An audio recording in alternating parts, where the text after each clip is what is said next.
It's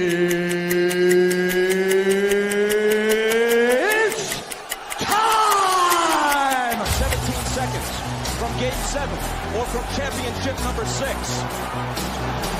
Open! Chicago with the lead! I got a piece of it. It comes off. The Chicago Bulls have won their 6th NBA championship. Tying run at second, 2 out. Palmero over the head of Jenks. Uribe charges, throws, out! And the White Sox have won the World Series. To the far side around the 8-yard line to Hester. Under it and to the middle with the 15 to the 20. Breaks free to the 25 to the 30 to the outside. 40 midfield. 40 30 to the coast. 20 15 Hester 5. Oh! Touchdown!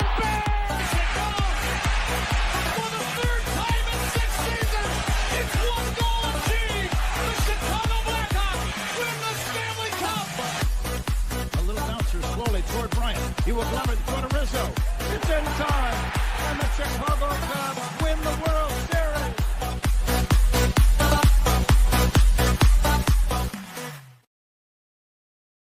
What up? Welcome, Shawn and Maya in the morning on this hump day. Whoa. Where'd that come from? On this hump day edition, I'm your boy, the SuperBack, Shawn Sierra. Thanks for tuning in. If you're watching us on Facebook Live, well, then I guess you found us on Facebook. And if you're not following us on Facebook, what? Come on, go to Facebook, type in Sports Zone Chicago, click the like button, and now you're following Sports Zone Chicago. Simple. But wait, there's more. Go to the show's page, go to Shawn and Maya in the morning, like that page as well. So not only will you get Sports Zone, not only are you following Sports Zone Chicago, but you'll be following Shawn and Maya in the morning as well. If you're watching us on our YouTube channel, excellent. And if you're not subscribed to our YouTube channel, for real, come on, guys, go to YouTube, type in Sports Zone Chicago, click the subscribe button, but also click the notification button. That's the little bell next to it. That'll let you know anytime a show from Sports Zone Chicago is going live. Get it? Got it? Good. Now, if you're watching this on our mobile app, yay, please don't tell me you didn't know we had a mobile app. Come on, guys, get with the program. Listen, we have a mobile app, so here's what I need you to do. In case you ain't know, here's what I need you to do. Go to wherever you get your apps from. It doesn't matter whether it's iTunes or Google Play or Amazon or Walmart or Kmart or 7-Eleven, Zayre, Zemsky, Montgomery Ward, Macy's, Woolworth, Weebles, Gold Blast. It doesn't matter. You go there, you type in Sports Zone Chicago, you download it. You take us with you on the go. So not only do you get Shawn and Maya in the morning 3 days a week, not only do you get our other live shows throughout the week, not only are they archived there like they are on Facebook and YouTube, but I'll tell you what, we give you a slew, and I mean a slew of articles. Thanks to my man Clarence Council III. Big up to Clarence for keeping you abreast of all articles Chicago sports related. Now, if you're watching us on our Roku channel, I like that kind of party, baby. And if you don't know, you better ask somebody. Sports Zone Chicago, we have our own Roku channel. So if you have a Roku television in the house, do us a favor. Download Sports Zone Chicago's channel to your television. Put us right there next to the big boys: Netflix, Hulu, HBO Max, Prime Video, Apple Plus, Disney Plus, Paramount Plus, Stars.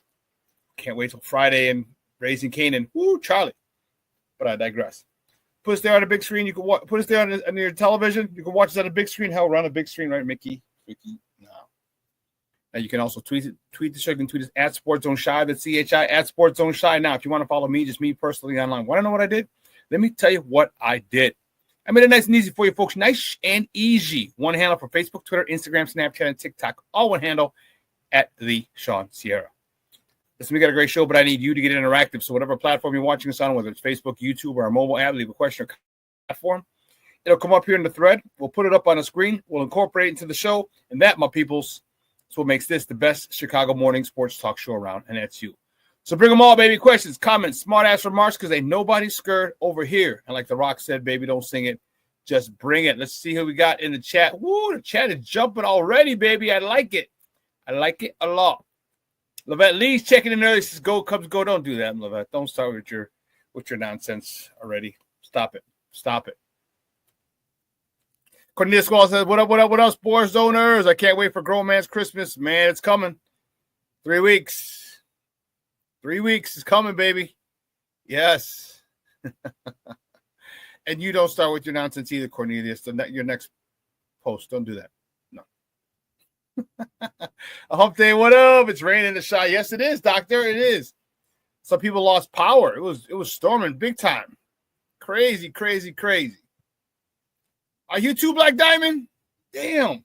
Yo, top of the morning. All hail Tuck. Oh boy.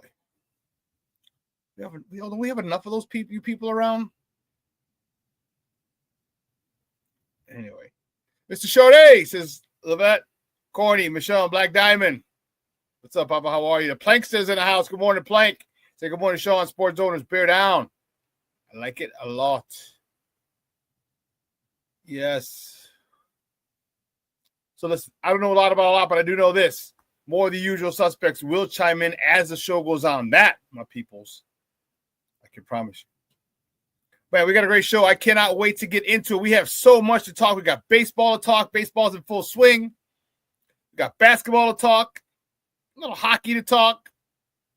We got football to talk. Owners meetings down in West Palm Beach.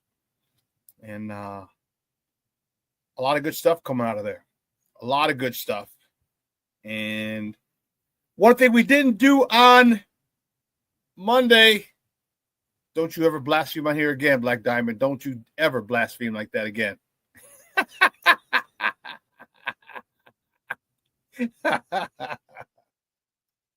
So, son.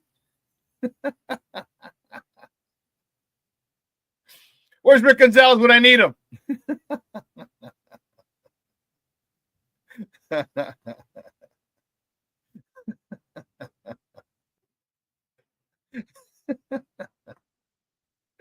Anyway, man, we got a lot to talk. I think the meetings wrap up today down in West Palm Beach. And a lot of good stuff going on down there. The NFL is reviewing. Let me try that real good. NFL is reviewing. They had a lot of rules that they were looking over and trying to decide. And we're going to talk about what new rule changes are going to be in play for the 2025 season. So we have a lot to talk. And we got a couple people. Yeah, unfortunately, I couldn't make it down there. But a lot of other, all the beat writers and everyone are down there. And there's a couple of good interviews. Ryan Poles spoke. Ben Johnson spoke. Kevin Warren spoke. A lot of the outlets were able to get some clips from our brass, from the Bears brass, and I like it. So we got a couple of those clips. We're going to talk about those. We're going to play those. We're going to talk about those, and just continue to get excited. All right, 3 weeks from tomorrow. 3 weeks from tomorrow is the draft. So I hope you guys are fired up about it. King Book of World checking in. Salute everybody. And Shawn, what's up, Baba? How are you? Thank you for tuning in. I appreciate it. So we got a lot to talk. We got a lot to talk about. And here's oh, snap. Yeah, King Booker says, okay, I'm going to do my first mock draft. How do I send it? Just send it to Shawn Sierra Sports. All right, so here's what I'll do. I'll type it in here.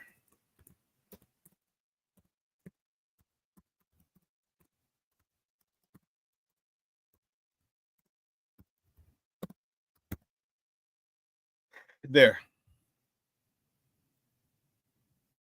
Tonight, I presume?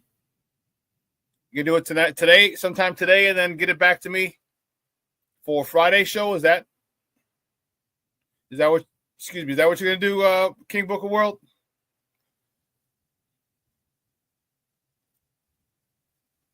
You can do it Friday or for today? Did you want me to get it on today's show? I figure if you're gonna do it, you're gonna need some time, so before Friday's show is what I'm. Oh, okay. If you can get it in now, cool. Let me know. Just let me know, and we'll when we do that segment a little later. Well, I'll make sure I'll make sure I add it. All right. Cool. See that King Book of World said I'm gonna do it. I'm listening now. Okay. All right, but let's get it crack-a-lacking, baby. Guys, you know how we do. The first segment of every show was called Top of the Morning. It won't come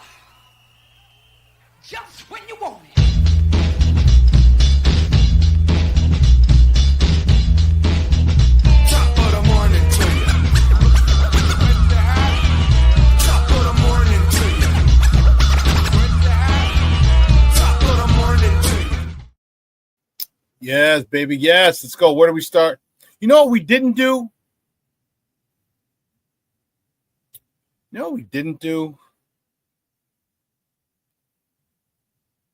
Damn it. We didn't talk about. Let me see. We didn't talk about. And let me do this. And I can't believe I omitted this. What was wrong with me?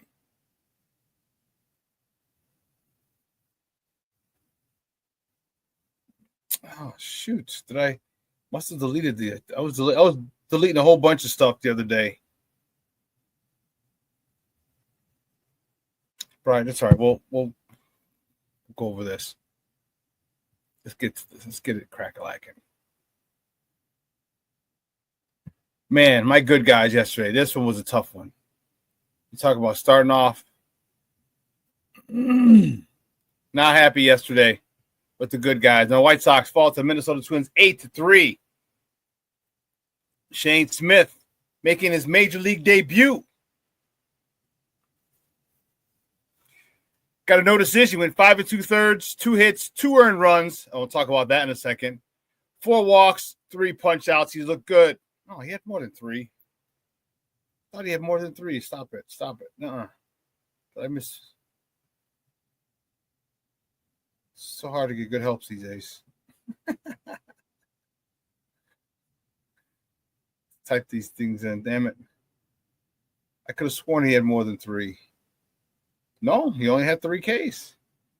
Wow. Okay.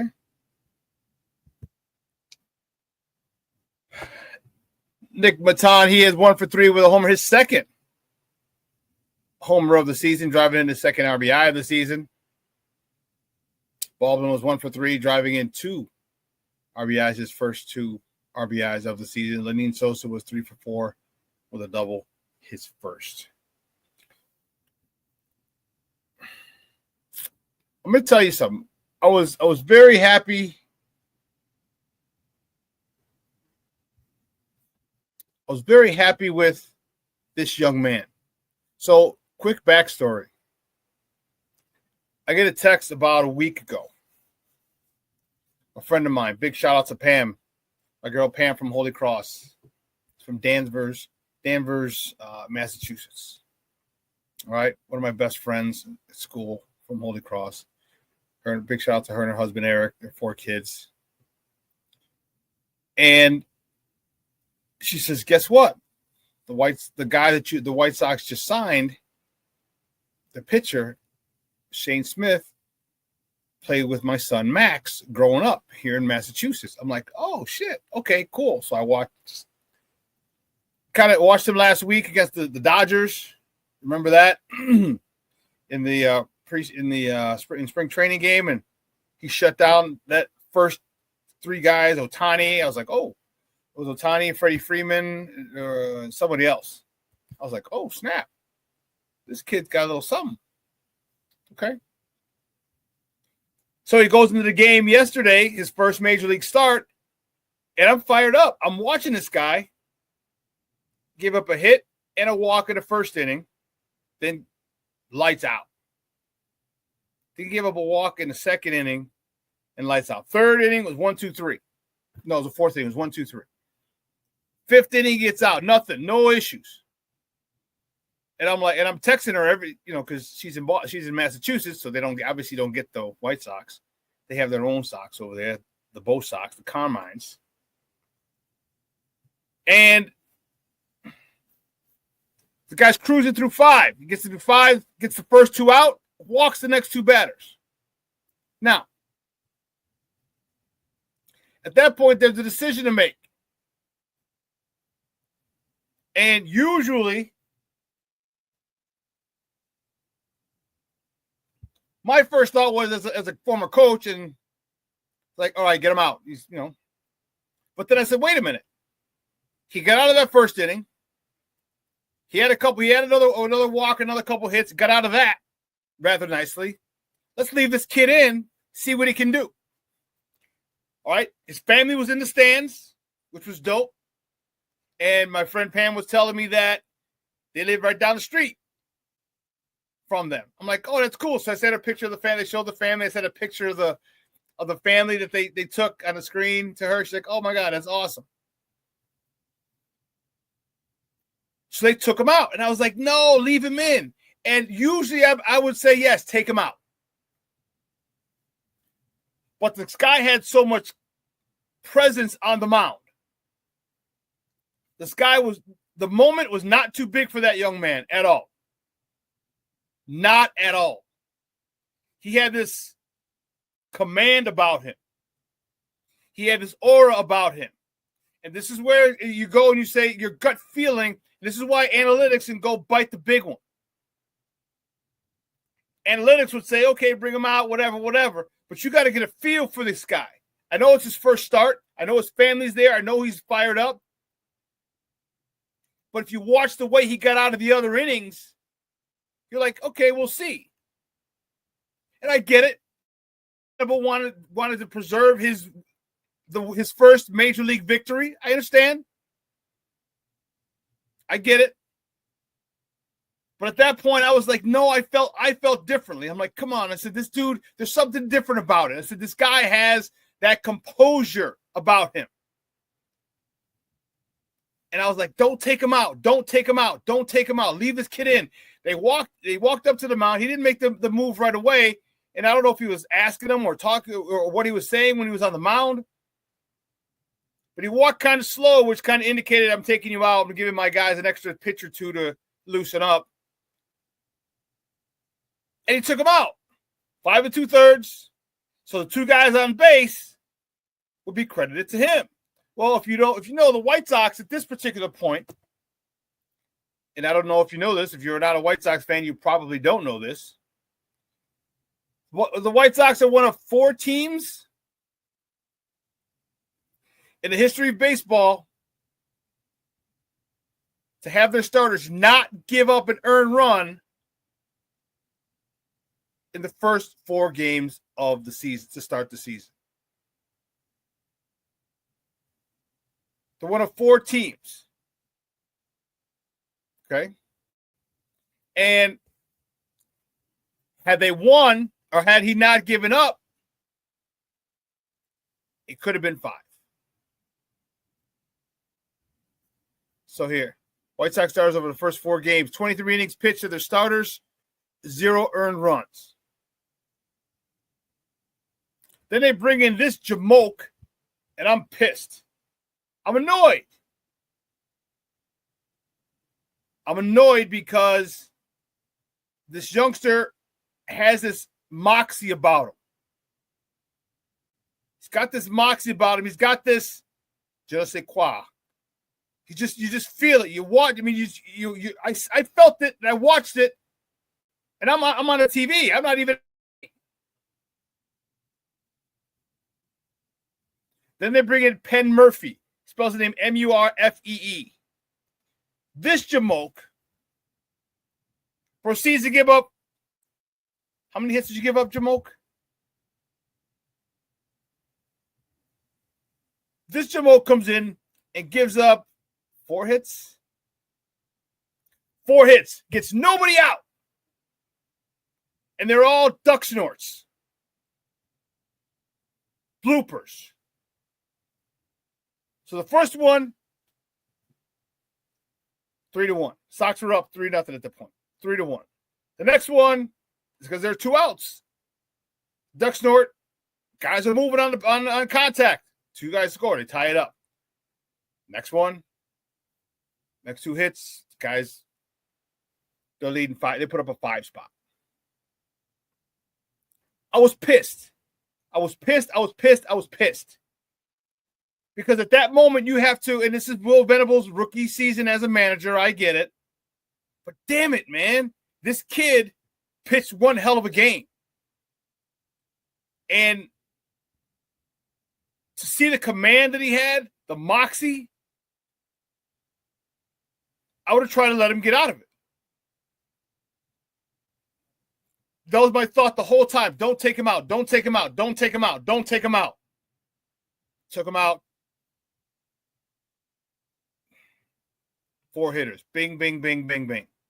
4 hits in a row, all duck snorts. Well, I think one was a solid base hit to left field.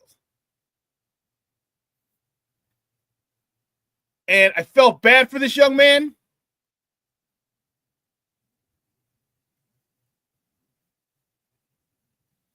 Because his parents were in town, his family was in town. He had one heck of a game, and he got out of that inning, that would have been perfect. He would have had 6 strong, got the win. Most likely would have got the win. And the White Sox would have gone down in history as the only team in the history of baseball to have their starters not give up an earned run to start the season in their first 5 games.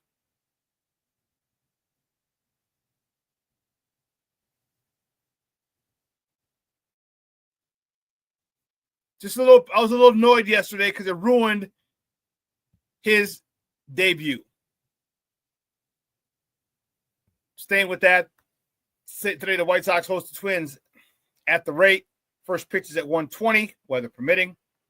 You can catch that game on Chicago Sportsnet or listen to it on their flagship station, ESPN 1000. The probables for this game.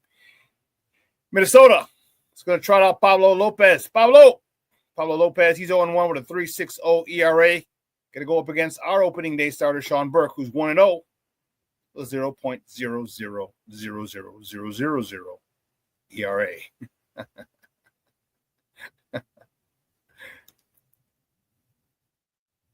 Listen. So financial news. Former White Sox pitcher, Garrett Crochet. Man, did he get the bag, baby.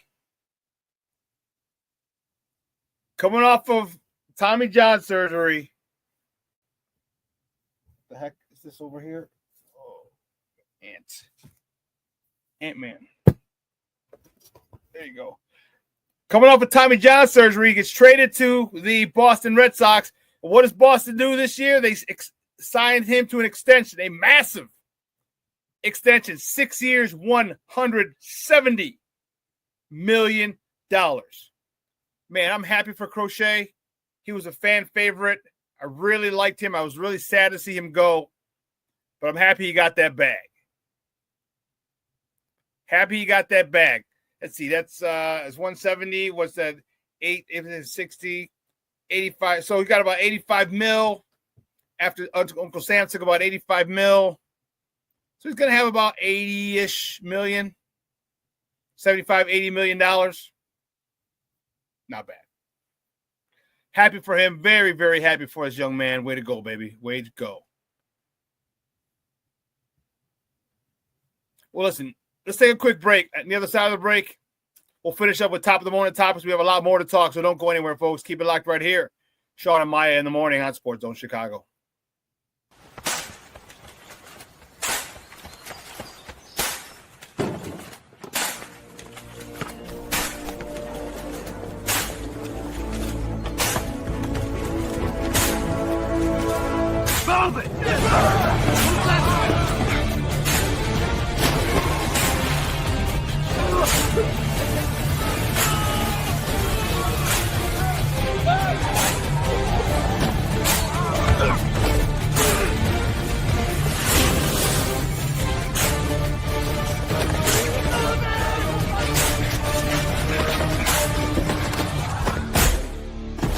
Many will hear the calling.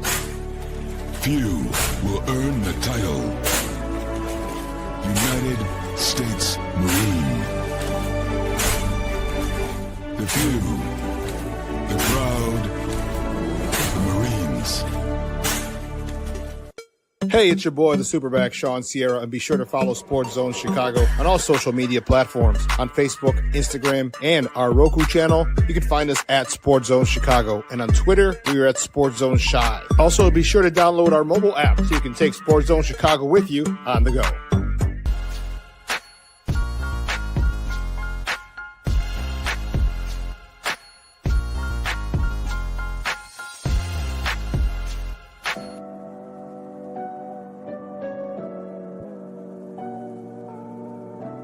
How do you take care of your mind health?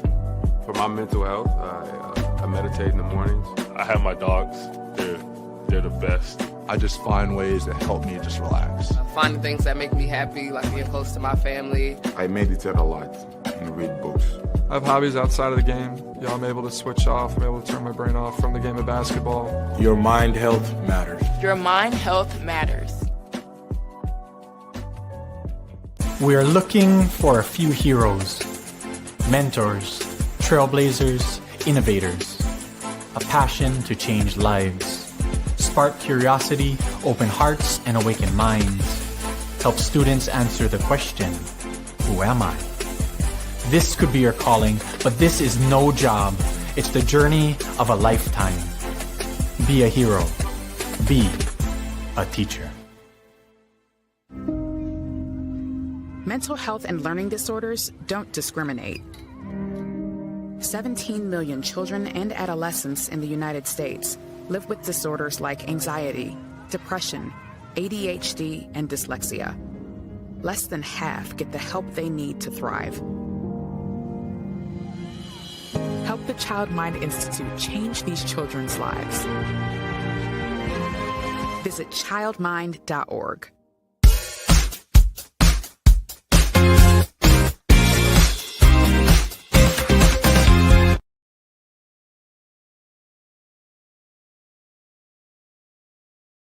Jacoby Walter on the first from Bush and Swanson. That is hammered center field. Blade going back, turning, looking way out of here. Off the batter's eye.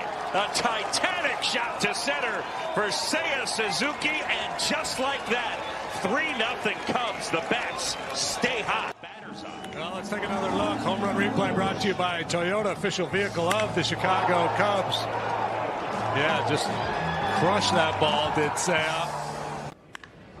That's a home run from Kyle Tucker. His 4th straight game. He's never done that before in his career. High fly ball center field, and this will be deep enough to score Pete Crow Armstrong. Blade all the way onto the warning track. And all 3 runners are going to advance. Run scores, and the Cubs lead it 6-4. Welcome back to Shawn and Maya in the morning on Sports Zone Chicago. Those clips courtesy of the Marquee Network. Those were your scrubbies yesterday.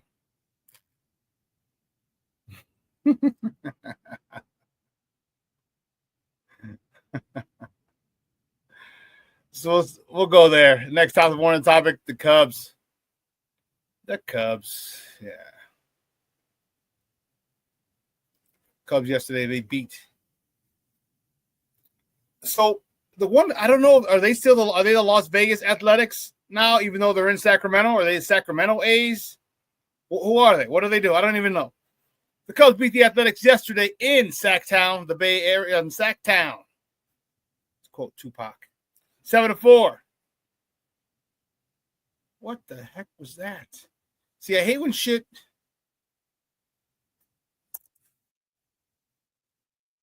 Auto corrects and shit and auto spells. I put Steel and then put Steelers.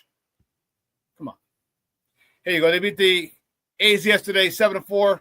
Justin Steele, he got the win. He's 2-1 on the season. He went 6 2/3, 7 hits, 4 earned runs, 1 free pass, 6 punch-outs. Kyle Tucker, 2 for 3 with a double, his 5th of the season.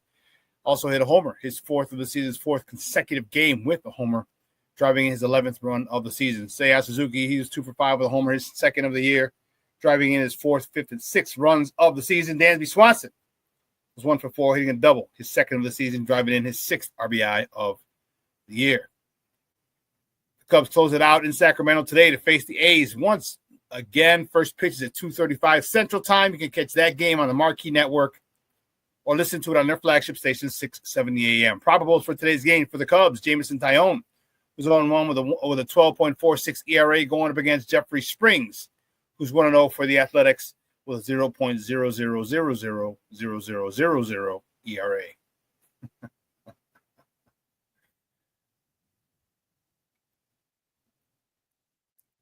Just athletics, just the Athletics, huh? Black Diamond, is that how it is?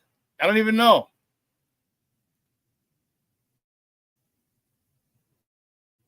Rick Gonzalez, he said, good morning, Shawn. Everyone in the chat, bear the F down as always. Bullpen is no bueno for our side. I know, man. I just got done talking about it. I don't know if you heard it.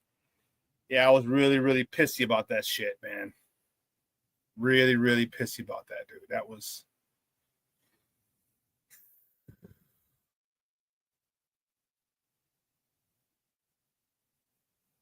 Oh, Ryan Nada. Let's see. I don't know. Let's see. That'd be pretty wild if it is. No, where's he's for the twin? Oh, for the A's. We got to go to the A's. Yeah. How are you making me look?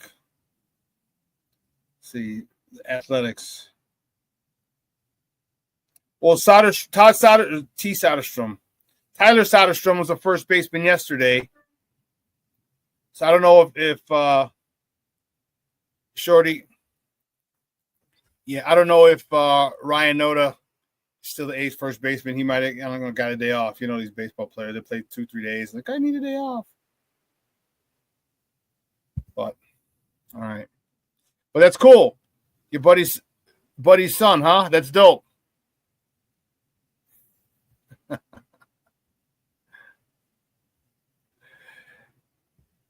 The next top of the morning topic. Let's get to it, baby. Let's get to it. Bulls. There you go, baby. My Bulls. Only the Bulls. Only the Bulls. This was one hell of a game yesterday. The Bulls had.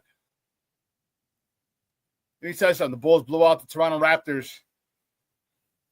That was one hell of a game yesterday. 137-118. The madhouse on Madison was rocking. Kobe White, he led the way with 28 points. Tyler Horton Tucker. Talon Horton Tucker. He contributed 27 points off the bench. Mr. Vooch, Mr. Walking Double-Double. Well, we got two walking double-doubles on this team. Vucevic, 22 points, 10 rebounds in the victory. Josh Giddey, Mr. Flirt with a triple-double. He had 17.7 rebounds, 12 assists. Great game. I can tell you. I got mad at him yesterday because he was arguing against a call. That's the reason I really started disliking him after the trade. He was always complaining about a call. He didn't get a call. He missed it, blah, blah, blah, blah, blah, blah. And then yesterday, he goes in the hole, gets fouled, and gets a call late. And still bitches to the refs. He still bitches to the refs. Like, dude, they gave you the call. Stop. And that really turned me off. I got annoyed with that. It was a late call. All right. Giddey was going to the hole. They got the rebound. They're about to go in transition, and the whistle blew. And Giddey's standing there like, what the heck? And I'm like, come on, bro. You can't just sit there and bitch and moan about a call. That's one of the reasons I didn't like him early on. Man.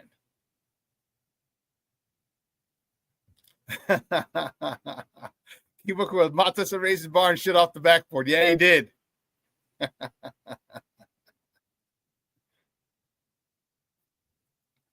Taylor Horton Tucker. I think that's what you meant. Taylor Horton Tucker is another human microwave. Yeah, the new Vinnie Johnson, huh? You know what? We're all conditioned. Yeah, the refs were letting them play last night. They're letting them play like it's back in the 80s and 90s, a lot more physical.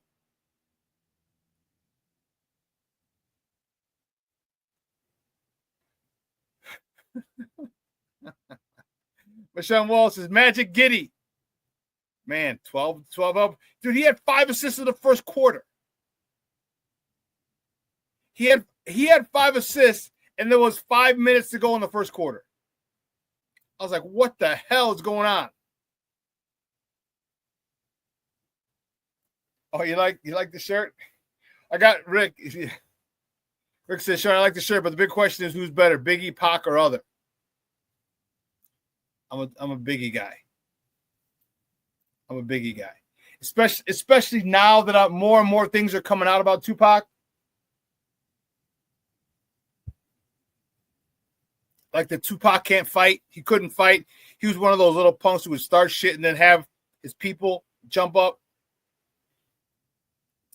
there was a story, if you saw on social media at one point, I forgot who the gentleman was, but he was Pac was dating, wasn't Luther Vandross or one of executive, maybe Barry Gordy's daughter. And he wasn't treating her right. I don't know if he was hitting her or whatever. And Michael Jackson. However, Mike's from GI. He's from Gary. You can make fun of the light skin, the nose job, the Bubbles the monkey, all you want. He's from the GI. It's Quincy's daughter. And Mike went up and got in Tupac's face about to whoop his ass. And some people said he did. And I was like, and so the rumors has it that after Juice, Tupac just kept that character in real life. So, yeah, I'm a Biggie guy, even though he does have some weird lyrics, some not too nice lyrics, but questionable. Let me put it that way, questionable lyrics. But, yeah, I'm a Biggie guy. And then living in New York, too. So. He did think he was Bishop, man. He did. You know, California Love. Who shot you or shoot him up? You know, he thought it was all that.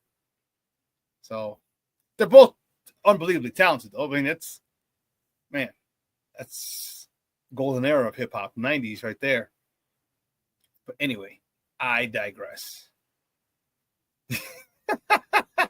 Shawn!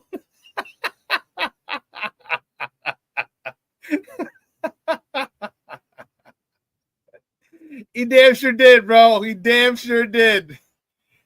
Staying with the bullies. We knew it was coming. Kobe White was named Eastern Conference Player of the Week 2 consecutive weeks. So you know this was only next. It was inevitable. Kobe White was named the Eastern Conference Player of the Month for the month of March. In that month, Kobe White averaged 27 points, almost 5 rebounds a game, shooting 50% from the field. Kobe White is a budding superstar. He's a star. Hands down, he's a star. He's a budding superstar. Very soon, I want to see him he needs a better PR guy. Not a Puerto Rican guy, public relations guy. It could be Puerto Rican, I don't know. We got to get him into some more commercials. He's got to get on the national scene. You got to get him out there.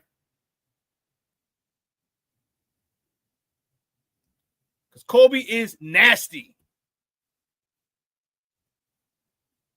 Nasty.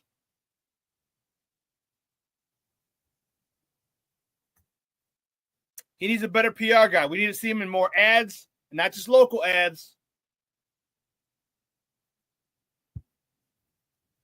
We need to see him in more national ads. Because Kobe is a star. And I want him to be a superstar. Sticking with the Bulls. The Bulls on Friday, they host the Portland Trail Blazers at the United Center. Tip-off is at 7 p.m. Central. You can catch that game on Chicago Sportsnet or listen to it on their flagship station, 670 a.m. Excuse me. The next topic. The Blackhawks host the Colorado Avalanche tonight over on the west side at the UC, baby. Actually, it's called West Town now.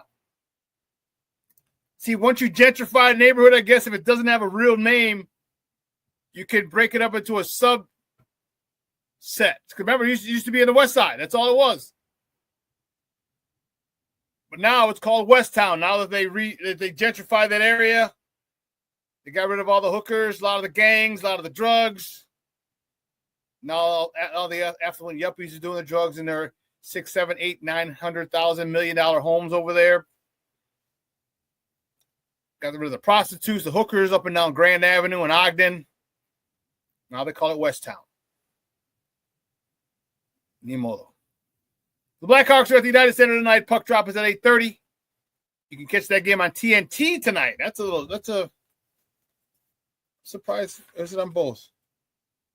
Nope, just TNT. TNT and True TV. Or you can listen to it on their flagship station, 720 a.m.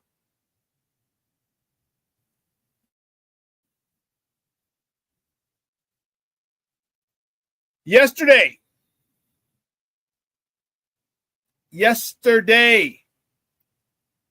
Ooh, Charlie.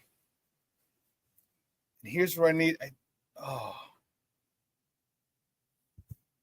Here's where I got to cue up the Beatles.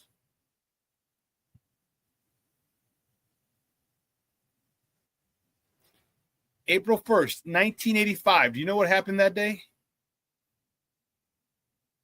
Do you know what happened that day?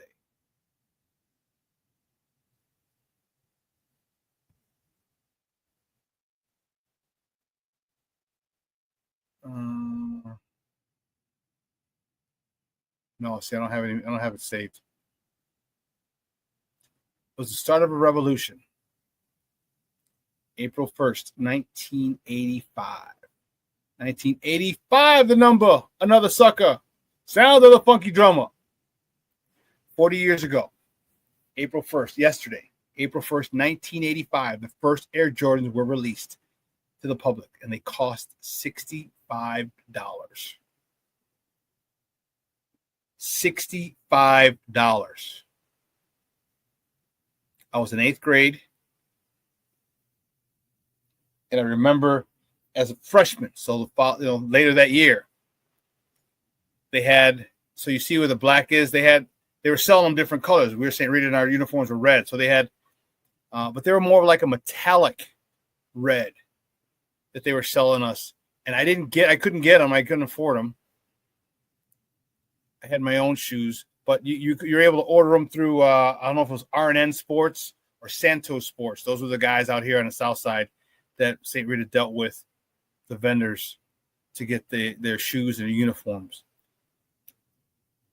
But everywhere where there's red on the shoe was a metallic red, and the same thing with the swoosh. And the laces were white. So when I went as in the fall of '85 after football season, when I played basketball. A lot of kids ordered those. $65. The revolution began. And then they came out with the black and red ones, and they were banned. And then Michael kept wearing them. Nike kept paying the fine.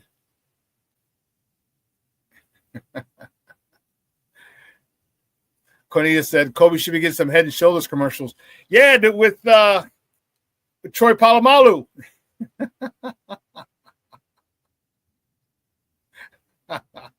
Who is it with Troy Polamalu? Troy Polamalu was someone else.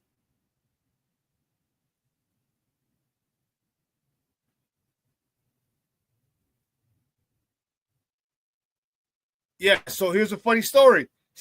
Michelle said the Air Jordan shoes is still a classic. So here's a funny story. So when I lived in New York in 94 to 96. All right. I met a lawyer who's from Chicago who lived in New York. No, I'm sorry. He was visiting New York. And we hit it off, and so this is 94, 95. He still had his original Air Jordan 1s. We went to work out at the West Bank Club, that really expensive and expensive club down in River North. So he took me there as a guest, and he had his original Air Jordan 1s from 85. I was like, damn, and the soles were still nice. Worn, you could tell he wore them because he only wore them at the club to play basketball. I'm like, damn, dude, like 85, that's 9 years. Yep. Rick said, first Jordans I got was in 1998 black. Oh, you got the breads, huh? They were like 185. You got the breads. Those are dope. Yeah, Cornelius, it is Patrick Mahomes. You're right. Thank you very much.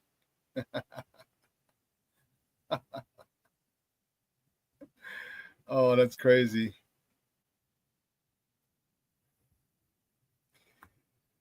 So funny story, Cornelius. Cornelius, I'm from the Converse era, so Jordans are like Greek to me. Come on, man. I get it, but you knew that was a new wave. You just chose not to get them. It might have been too expensive, and I know. So listen. So my first shoe in 6th grade, my 5th grade shoe, I had red Converse or white with red Aero Star Converse. They're like a pleather. All right. So going into 6th grade, I loved Dr. J was my man. That was my man's in them. Love me some Dr. J. So 6th grade is what? How old are you in 6th grade? 11. So we're talking 1982. 1982-ish, 82, 83. I asked my mom for a pair of leather Converse shoes. But I didn't like the high top, so I had a low top. That was a guard. So I had to get the low tops. Do you know we called all over the city of Chicago? All over the city of Chicago. So Black Diamond, if you're North Sider, you're gonna know what I'm talking about. You better know what I'm talking about. So I called Sport Mart. Remember that? Didn't have them. I called the one in Oak Lawn. I called the one, they had one up on the north side. I called them all. The North Riverside, didn't have it. I had to go to the phone book. The big-ass phone book. I started calling different sports. R&N didn't have them.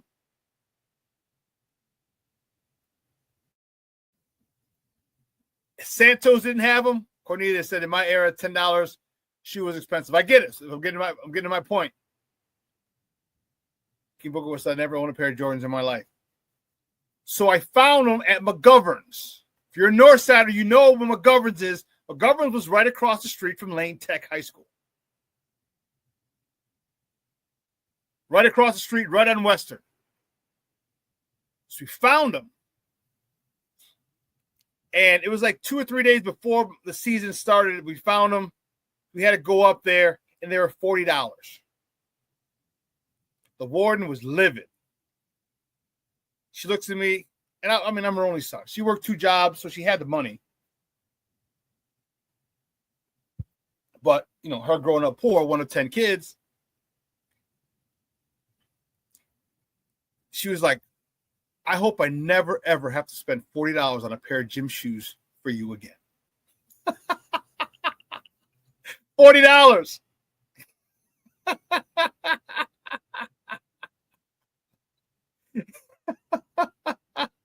$40. And then when I got my first set of Jordans in college, she was like, what happened to those $40 gym shoes you used to like?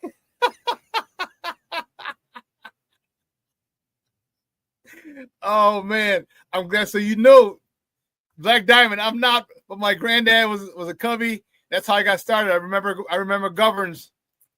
I got my Nikes from there. Yes, so you know what I'm talking about, baby. You know what I'm talking about. Yes, McGovern's.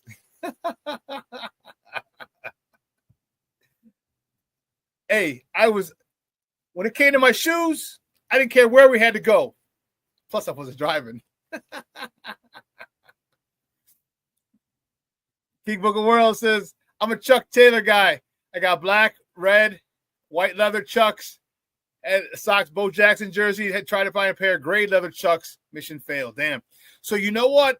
I was a big Converse fan before I got this fictitious deal with Nike in my head. But now, was it 8 years ago? 10, it might have been 12 years ago. Nike bought Converse so I can wear Converse again.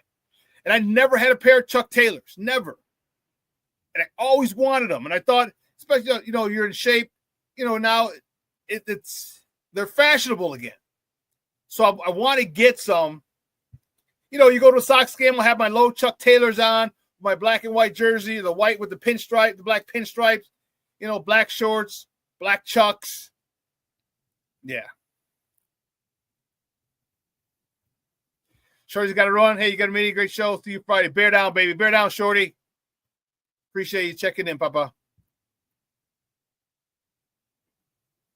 But yes, yesterday was the day. 40 years ago yesterday, it started. 40 years ago yesterday, it started. Remember, they said they wanted to make $3 million, and they ended up making like 11. And now, Air Jordan, they make about $1 million every few hours. People buying Jordans. That's how freaking crazy that is. And the dude's been retired for 20 years. And the dude's been retired for 20 years.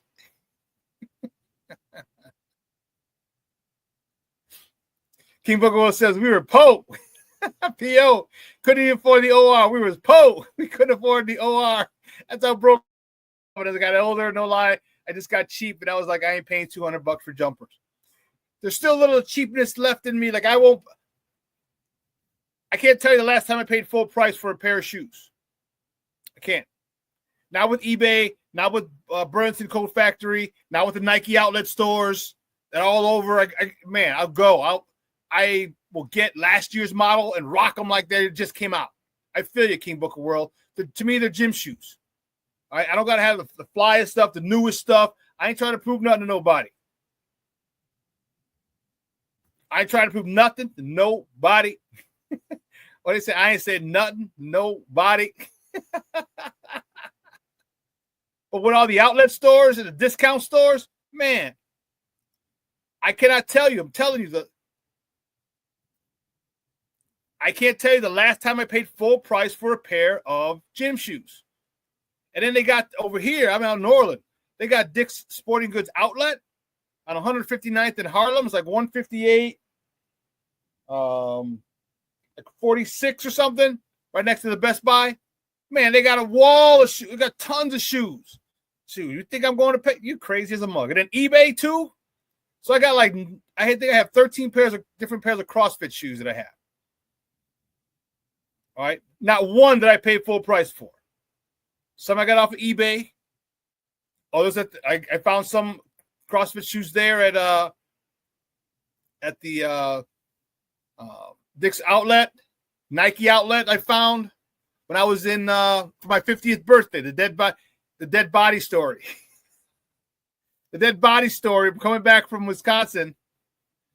You should know the dead body story. I think I told you that one for my 50th birthday. Anyway, I'm coming back from Milwaukee and I stopped at the Nike Outlet. I bought 2 pairs of CrossFit shoes the day after the dead body. That was crazy. So, real quick story before we go to break. Air Jordans were released in 85. I didn't have them in high school, but when I got to college, my mom bought me a few pairs. I think I ended up having 4 or 5 pairs of Jordans. So what we're doing this year, her birthday is June 1st. And the party is going to be June 28th. I'm sorry, July 1st is her birthday. I said June. July 1st is her birthday. June 28th, a couple of days prior, is a Saturday, is going to be her party. And it's going to be a Jordan theme. So she and I are going to go. We got to pick colors. And she's going to wear Jordans. I'm going to wear Jordans. And I asked everyone who's invited, to please wear Jordans if you can.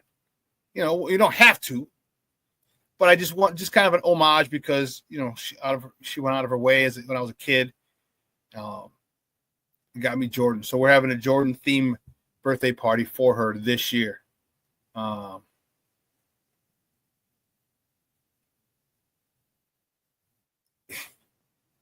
Cornelius says $120 is my limit now. Yeah, I don't even know if I can go that high, Cornelius. Now, dress shoes, that's another story. Dress shoes, I'll go 125, I'll go 150. I got a buddy who has a nice store down in Fulton Market called Mark Nolan. Big shout out to Sebastian, Polish cat. Him and his son and his wife are out they're just in Japan. But he's got a store named Mark Nolan. They got some sweet shoes. Loafers. Yeah. King Booker World says, this is Cornelius. He goes, Corny, for $120, I'm walking out with 3 pairs from somewhere. I'll rock some Magic Johnsons. I don't care.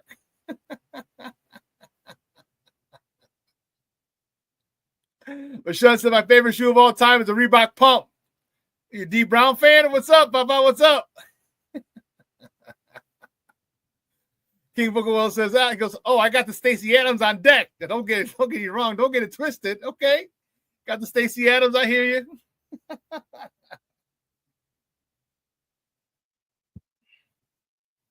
So at one point, I don't know where they're at now, Air Jordan or Jumpman now. That's Michael's subsidiary under Nike. But Air Jordans, this was some years ago, and this could have changed. It might have changed. Probably has. If Air Jordan was its own shoe company, it would have been the 8th largest shoe company in the world. It's got to have gone up. Would have been the 8th largest. Think about all the shoe store. Nike, Converse, Puma, Reebok. What other? Don't I mean you got tennis, so maybe Diadora. I don't know, but would have been the 8th largest shoe company. Just one shoe alone, one shoe a year they came out with. That's it. One shoe a year. Cornelius, hey, Papa, I got you. Don't even trip. Just Google Nike factory stores. Factory stores. They got one in the South Side, 83rd and Cottage Grove. They got one in Aurora. They have one in Rosemont. They have one in Michigan City. They have one in Kenosha, and I've been to all of them. Been to all of them. Yes. Yes. Man, here's a quick deal before we go to break. If you go to the outlet stores, I highly guarantee you go on a 3-day weekend, President's Day, something, okay? Because they have all the shoes in the aisle. Then they have shoes on the back wall that go by size. So the shoes in the aisle are the shoes they go by a specific shoe. This shoe, they'll have all the shoes for this particular running shoe or this particular CrossFit shoe or this particular casual shoe or this particular basketball shoe or this particular baseball cleat. Those are in the aisles. But along the wall, the side and the back wall, those go by sizes. Those are like the left, the dead stock, whatever they have left. And they'll usually have 25 to 30% off on holidays. So they're already marked down because it's an outlet store. And then you get 20 or 30% off. Sometimes it's 50% off, just depending on the holiday. So you can really, really clean up at the Nike factory stores. So Cornelius, just Google Nike factory stores. I tell you, if you feel like taking a drive, you like wine, you got casinos, man, just take a drive to Michigan City, Indiana. All right, they got some wineries up in Michigan, maybe another half hour up the way. Go get you a little flight of wine. Because they have outlets in Michigan City, Indiana. That's why they have outlets. So, man. Anything else? Just text me, Papa. I got you. Any other questions? You want something specific? Just text me. I got you. James Ford checking in. What's up, James? How you doing?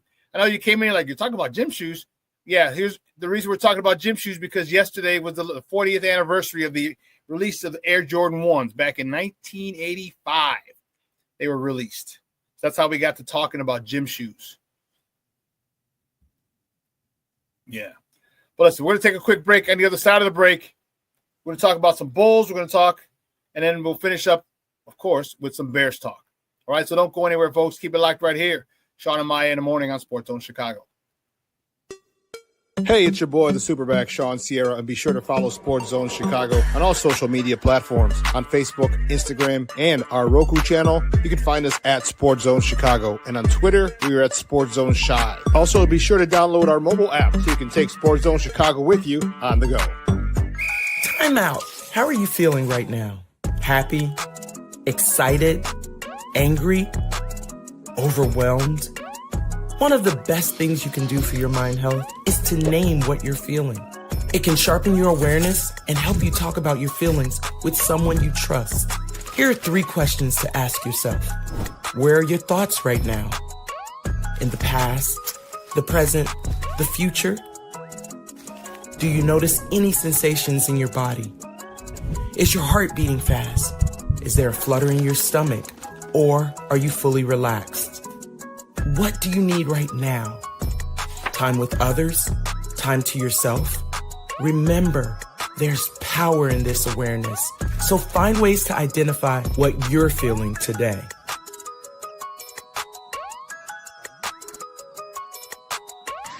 Hi, guys. Hey. Hi, Megan. Hey, Jessica. Megan, you're a tramp. Brian Fitch told me you guys made out. Everybody knows. He said your breath smells like garbage. And he almost puked. He says you're the most desperate girl he knows, besides your mom. How many boyfriends does she have anyway?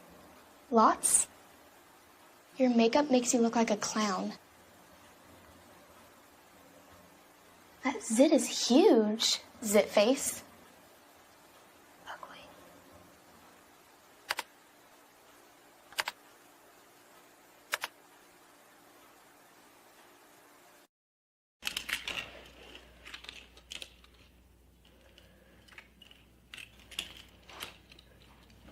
Hey, bud, what you doing? I'm playing with cars. Cars? Can you show me what a car does? Whoa, whoa, whoa, whoa, whoa. Hold on a second. First of all, this is a school zone. So you need to put down your cell phone, stop texting, and let's get to driving. Now you're coming up to a stop sign, right? You need to slow down and stop before you hit that Y line. I want you to look left, right, left. You don't want to get hit by a car going on your left and to your right to make sure you don't get sideswiped by a guy coming from your right. You're coming, and you see a crosswalk. You better slow your horses down because the #1 rule of driving is always yield to pedestrians. Now stop, pull over, and you are done driving. Gosh, what do they teach you kids in school nowadays?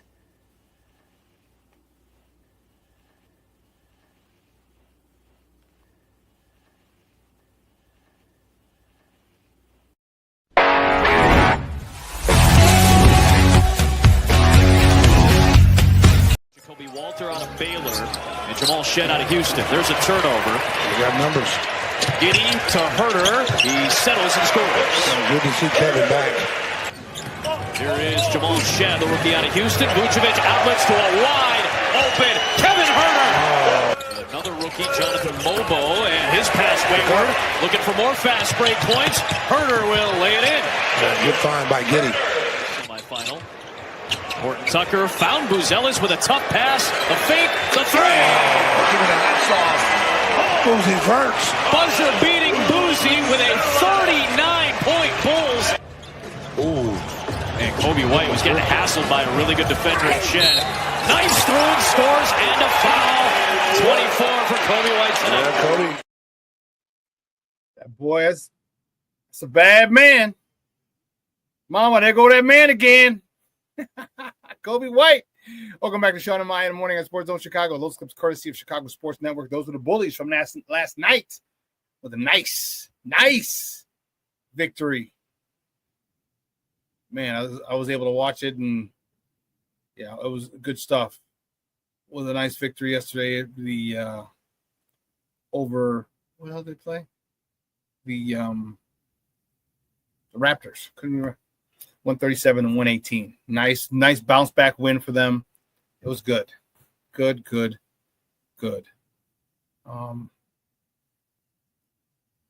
Just gotta go. We gotta get this off right here.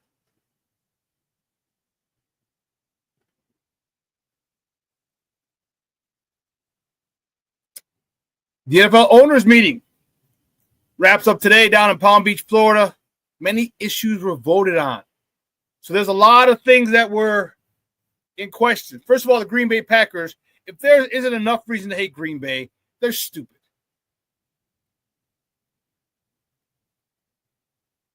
I didn't either. Cornelius says, I didn't know Herter was that athletic. I didn't either. And Booker was, I know he was 6'7". I didn't either. I thought he was like 6'5". And man, this dude can shoot. A little athleticism.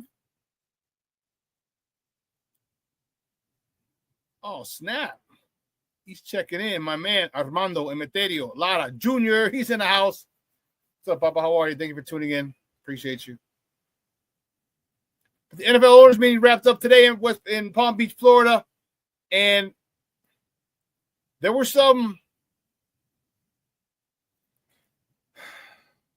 we got a lot of clips. So Ryan Poles spoke. Ben Johnson spoke to the Chicago media.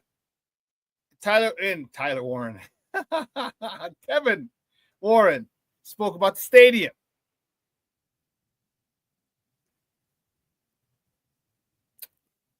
Let's hear Coach Ben Johnson talk a little bit. I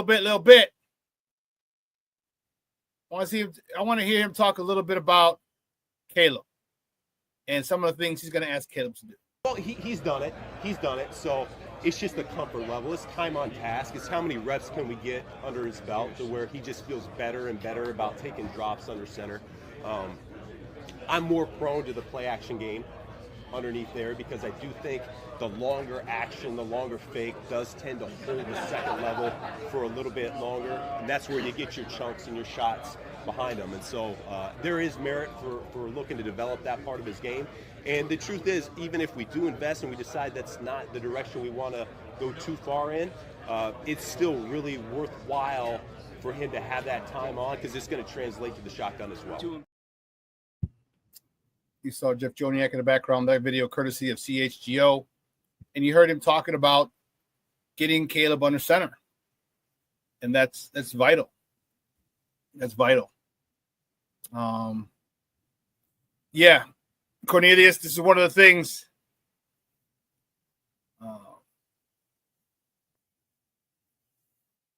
We see one of the things that you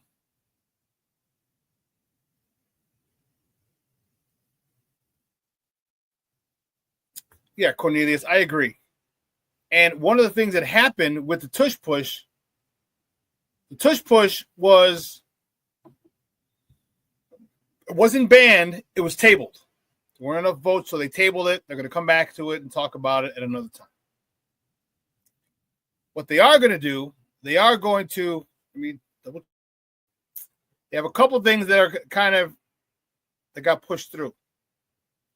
One, the method for measuring first downs is not going to be with the chain crew anymore. It will switch from the chain crew to a camera-based technology. The chain crew will remain on the sidelines in a secondary capacity. So I don't know if they're going to have a chip in the ball or if you're going to do or what. But they're going to have to work that shit out in preseason. There's going to be a lot of questions, a lot of bugs you got to get out there. So that's going to be. Then also, the NFL kickoff proposal was separated into two votes yesterday. One passed and one that was tabled. The football now moves to the 35-yard line after a touchback. That passed. And then no vote at this time on the onside kick modification. That'll be picked up in May, in the May meeting.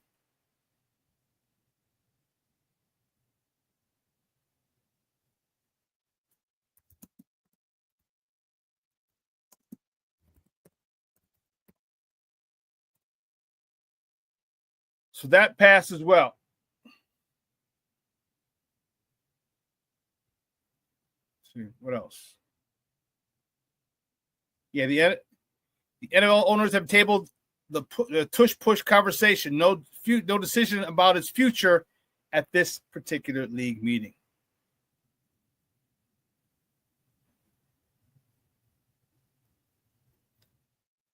So somebody got me yesterday. I was so fired up. I forgot yesterday was April Fool's Day. And it was interesting because what I was saying, Shawn and I were talking on Monday. We were talking about Pittsburgh and what would be good for Pittsburgh and what could happen. And they got me. I was annoyed. I was annoyed like you wouldn't believe, bro. They got me. There's nothing more, nothing less. He just felt stupid. I sent a message to Shawn, then I sent him another message like, man, I'm sorry, bro. They got me. They got me. And it was this one. Falcons have agreed to trade Kirk Cousins to the Steelers in exchange for a 2025 fourth-round pick, a new home for the 37-year-old quarterback after being benched for Michael Penix Sr. source. And I didn't look at the Twitter handle. Adam Shelfer, not Adam Scheffler. Adam Shelfer at Adam SCHE1FER. I was so fired up, like, holy cow! I said Seattle or Pittsburgh got a nice pickup. I was so fired up about that. I was happy for Mike Tomlin, and then later in the day, I looked at it. I looked at it because I was reminded that it was April Fool's, and I was like, son of a biscuit. So I felt like an idiot.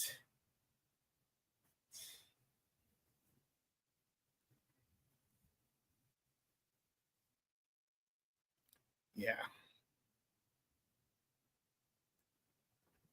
Cornelius says, we've been begging our OCs for years to get the quarterback under center and use play action. Now you have a coach that understands that. Yes.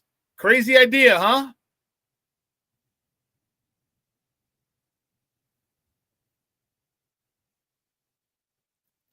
King Book of World says, somebody got me with a Cole Kmet to Seattle for a 5th-round pick. It's a Shorty's back. You mean he got canceled? Yeah, baby. Shorty. So, yes. And then there's a couple other things a couple other clips. This one, Ryan Poles. We'll listen to Ryan Poles. Ryan Poles talks about that left tackle position. Check it out. Yeah, and then you throw, Cron in the mix, who, not only do I still think, highly of him, especially going back and just watching, the Washington game, there's a lot of signs of him being successful, especially the tackle position. But then he also went through a tough spot, which was, the way it was set up was unfortunate. Minnesota wasn't a great outing for him. So, but there's only a very small sample size there. I know that competition is going to, make the best of both those guys. But I think it makes us really ask tough questions when we're watching, specifically like the left tackle. Like, is this guy going to make us better in year 1, year 2, year 3? How do we feel about our guys? Especially in the case where, Dan and Kyle and Declan really haven't had time with either one of their tackles. We've got to see how it plays out, too. There could be, if we have 2, 3 guys that we think are in that spot, they may not be there at 10 either. So we'll be ready for all the different situations that can pop up. Okay. That's Ryan Poles, our GM.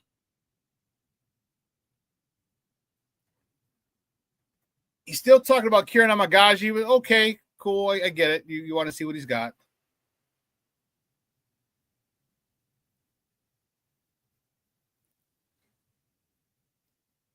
Well, wouldn't it be, King Booker says, wouldn't it be funny that the thing Braxton was just to gain weight? Well, that's one of the things that Ben Johnson talked about with Braxton regarding Braxton Jones. But the problem is, remember, he's coming off that broken ankle. So you got to bring him along. He missed, like, he's not able to work out now. All right, you got to rehab him. My thing is this, and when we were talking, as Sean Davis and I were talking on Monday, I really, really, really started to like the scenario I kind of made up on the fly. You draft Mason Graham with your first pick, if he's there. Highly doubt it, but if he's there. Or you trade up for him if you want him. But I say if he's there, you take him. Then go get Kenneth Grant with one of your second-round picks. And if you want to get a running back then with the other one, cool.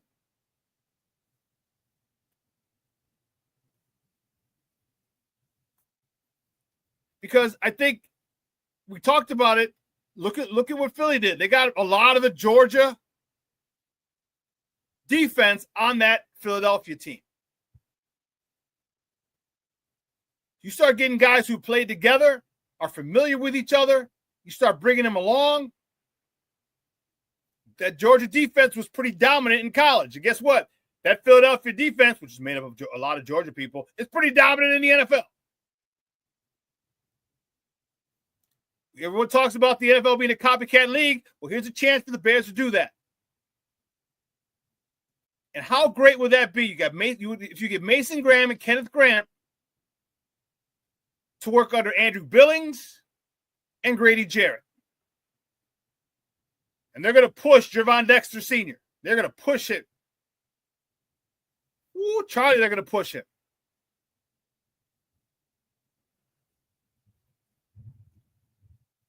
So I'm okay if that's how it breaks down.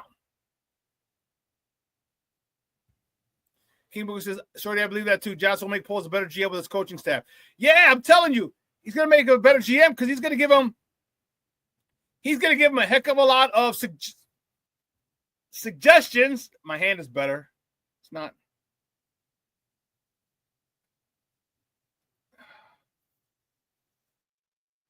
Still up on the knuckles.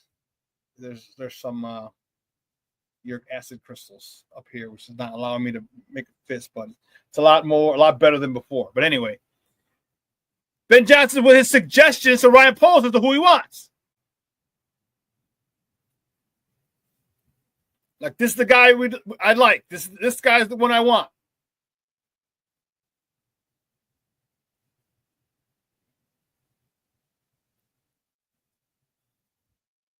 Cornelius says, if the Bears don't get GNT, then I hope they find a way to get Quishon Judd because I'm not a big Hampton fan. Really?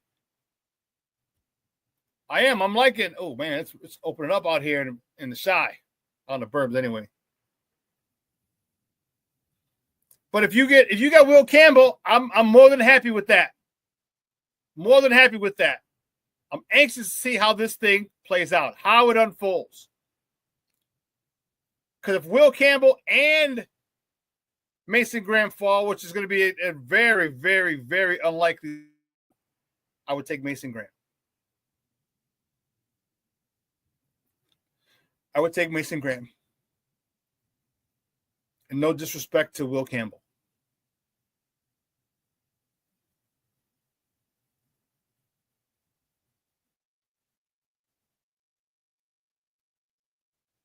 Mr. Shorty said, you think you're going to get Tyler Warren at tight end with number 10? That's a huge weapon for Ben Johnson. Huge. Huge.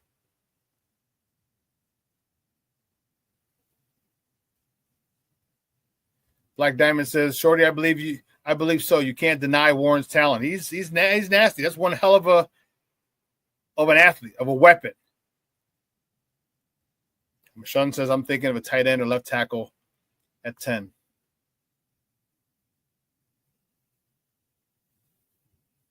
Interesting.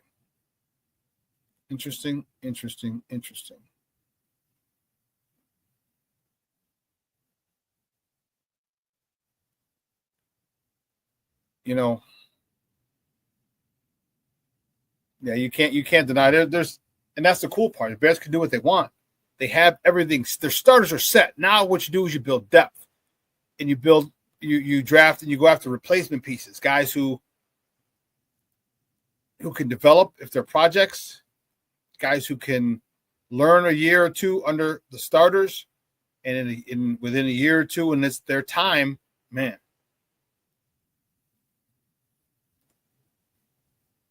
Yeah, just because Paul said he's okay with the left tackle position, watch Campbell fall to 10. I agree. And it's funny. Everyone says, so his arms, Will Campbell's arms got measured at 32 inches, 32 5/8 inch at the combine. And then at his pro day, his arms got measured at 33. So he grew 3/8 of an inch his arms, or what the hell? But there was reports saying that the combine had shortened the wingspan or the arm length of quite a few players. So 33, even though that's still small, or still shorter than they ideally would like. They like him 34. But man, listen. It's about the tape. if he doesn't have any problems with players who are going to be playing on Sunday because he played in the SEC at LSU, he's not going to have a problem in the NFL. He's not. And that's one thing Ben Johnson also said. Look at the tape. Look at the film. Look at the film. That's the ultimate tiebreaker. That's the biggest chunk. Don't give me anything about analytics. Don't give me anything about pro day. I don't care about that shit. What have I seen on film? Can he handle the heat? Cool.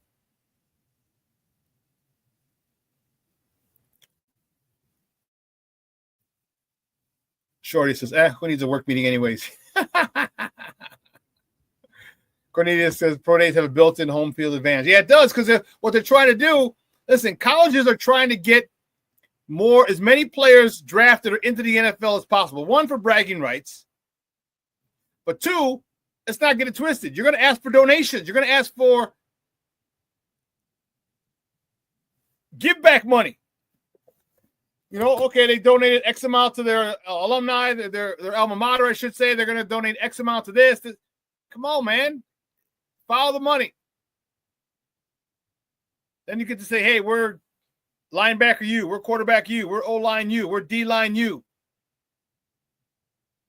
36% of our players from, over the last 5 years get to the NFL. All these things they want to say, so it makes them a more enticing place for recruits to go.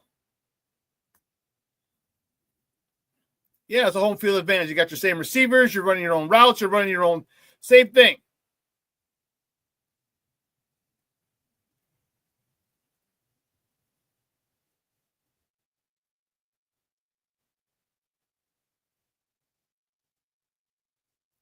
Shorty, what are you talking about? Says Rick, my man from Hub Arkish days on Shaw Local. Love it. Not sure what that is.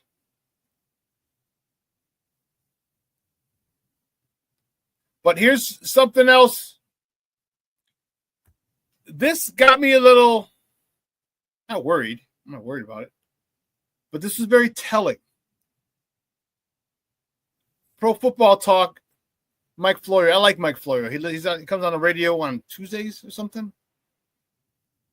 And I like him. I think he's an actual lawyer. But I like him. They interviewed Kevin Warren, him and Phil's son, Chris Sims, interviewed Kevin Warren. It's a bit of a long piece. It's almost 3 minutes, but he talks about it. And what is your take on what Kevin Warren says? If you watched it, you know what I'm talking about in regards to the stadium. I haven't seen it. I'm going to play it for you. It's about 2 minutes and 40 seconds. Listen to the tone. Listen to everything and let me know what you think about this new stadium. All right?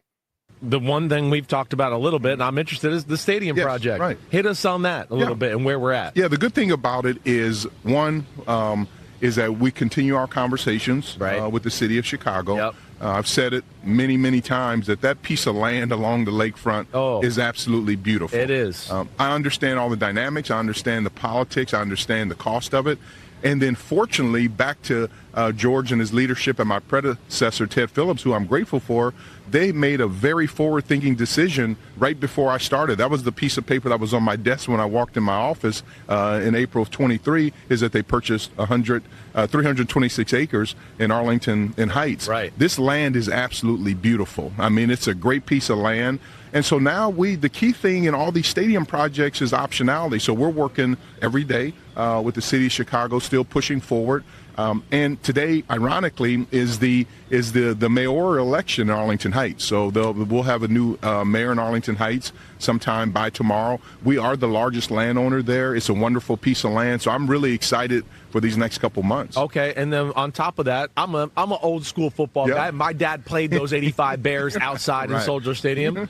the stadium, are we definitely going roof here? 100%. 100%. Tell us why. What's the thing behind I'll all tell that? you why. Yeah, Look what U.S. Bank Stadium has done for Minnesota. Okay. Because by having a fixed roof, it'll be the similar material, the ETFE material. Right. It puts us in a position to host the Super Bowl, host the Final Four, Big Ten championship games, college football playoff games, concerts, WWE, UFC. I mean, you think the city of Chicago, how dynamic and beautiful and transformative this city is.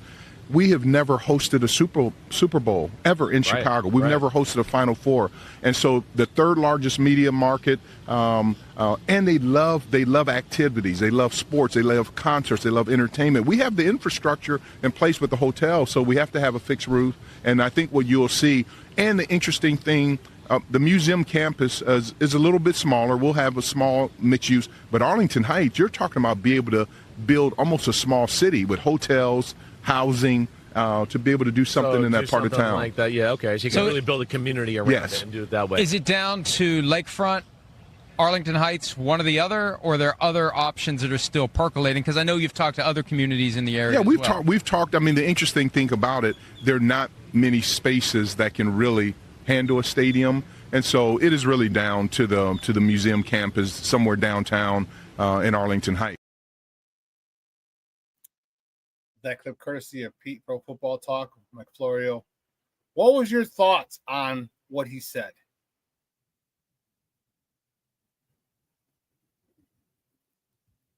Man, he does have them vibes, King Booker World. King Booker World, so that's the next commissioner of the league, ladies and gents.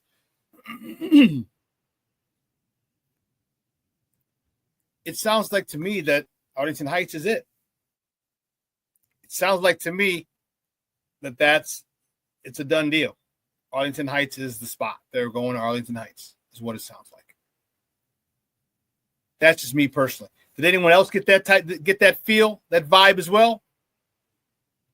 I know he's still exploring options, like he said, but it just seems like to me that it's going to be in Arlington Heights. And that sucks. That really sucks. I want it on the lakefront. I want that development. I want the renderings. That would be dope. That would be dope.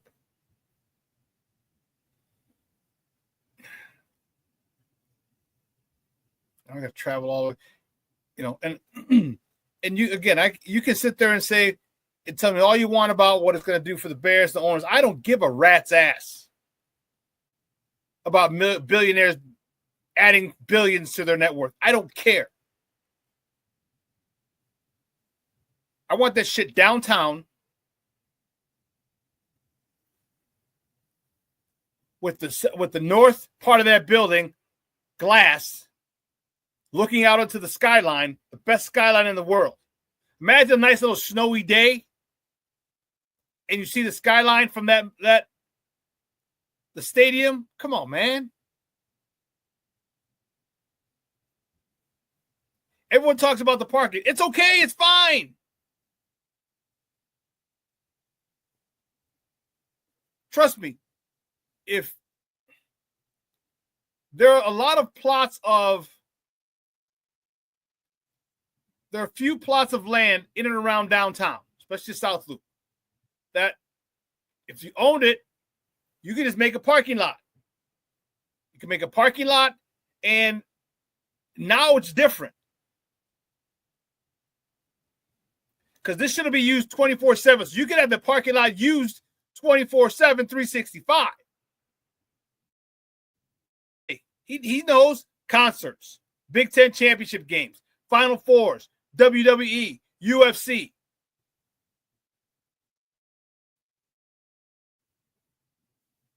So if I'm an owner and I have a piece of land that's undeveloped down in the South Loop, I'm holding on to it to see.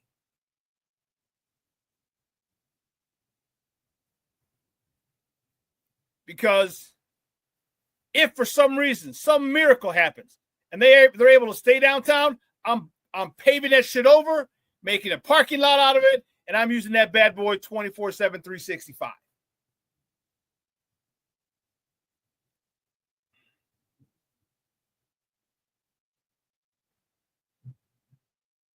Shorty says, I selflessly want Arlington Heights. It would make games so much easier for me. LOL. Dude, I want downtown. I want I want the Bears on the lakefront.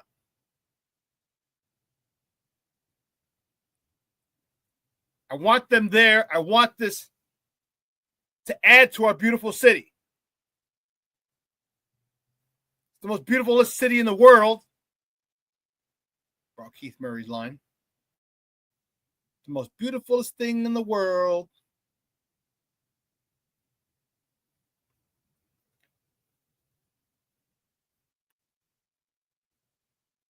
Also, Arlington Heights was cheaper to build. I don't give a damn.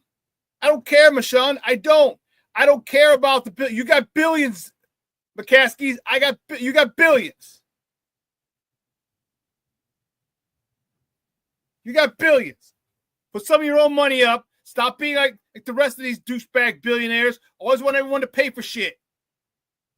Use your billions, invest it, and guess what? Your franchise will be worth more. Rick, you're a fool.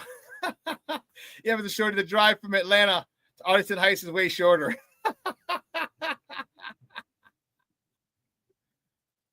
They're going to make King Booker World said they're going to make that money back tenfold, 20-fold. Hell yeah. If you can make that rendering happen, remember, they're going to have trains stopping in there. They're going to have stores, a whole bunch of stuff. The only issue that I have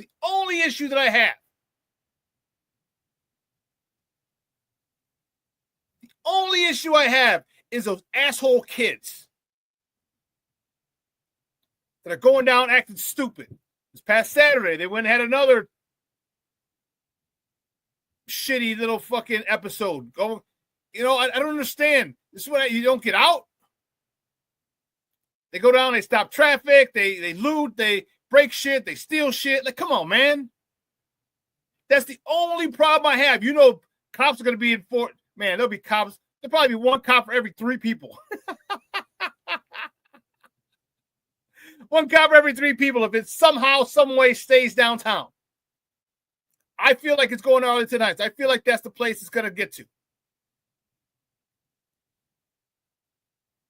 But I'm holding out hope. Doesn't look very good for me.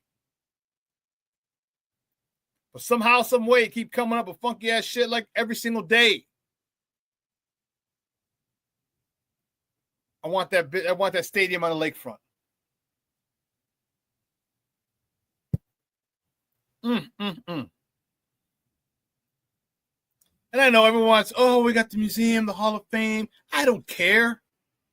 You can make it. You can still have that shit there.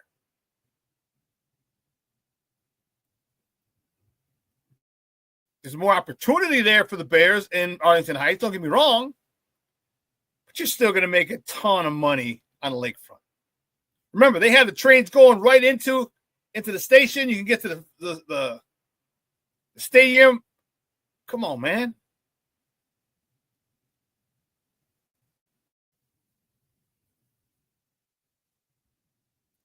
It says not the Bears, the state of Illinois. No, remember the Bears said they put up $2 billion of their own dollars to get it going. My question is, why don't you borrow the rest?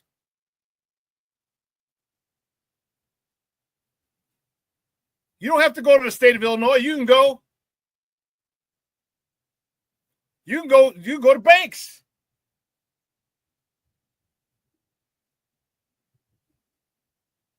You can go to different banks and get the billions. So you don't think that banks will be happy to lend you the money? Come on, man. And the banks know. What do you want to put up as collateral? You make the money. Hell, the fiscal year just ended. You're going to make $400+ million a year.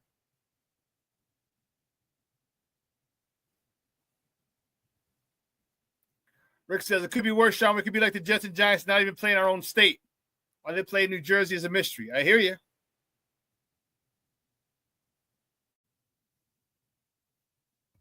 Shawn says, hey, I want the Bears to stay in Chicago too, Superback. I hear you, Papa. Cornelius says, I'm with you, Shawn. I'm pulling for the city.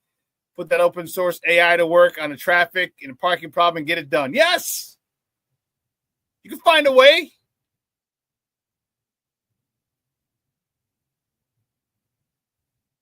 Great thought, King Booker Wells. Hey, y'all billionaires, buy a bank and loan it to your damn self. There you go.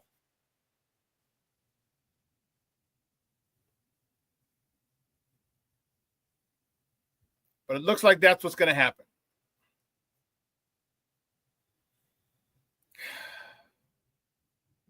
Holding out hope, man. I'm holding out hope because a lakefront stadium would do wonders. And this, again, it's not like our lakefront needs to add to it. Best lakefront in the world. We just enhance it. There's so many different things you can do. You know, maybe connected to McCormick Place. Once you park there, there's a walkway, from New McCormick Place to Old McCormick Place, from Old McCormick Place into the stadium. And that would help out a lot. That would help out a lot. Now you get dropped off at the game. At the New McCormick Place, you get out of your ride. Uber, Lyft, man, that would solve a lot of problems for travel getting there.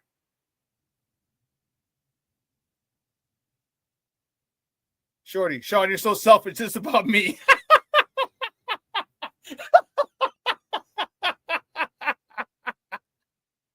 It's about Shorty, damn it. He wants a short commute to the new Bear Stadium.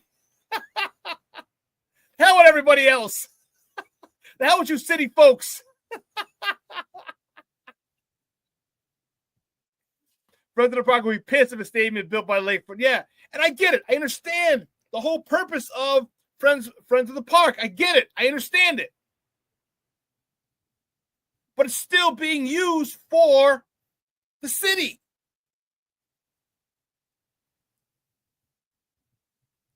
It's still being used for the city. The city's getting its money, and I understand. Remember, Chicago, if you notice, Chicago's the first city on the lake that's open to the public. All right, because Cleveland, it's mostly Cleveland, Detroit, they're mostly industrial, commercial, and that's where the parks were.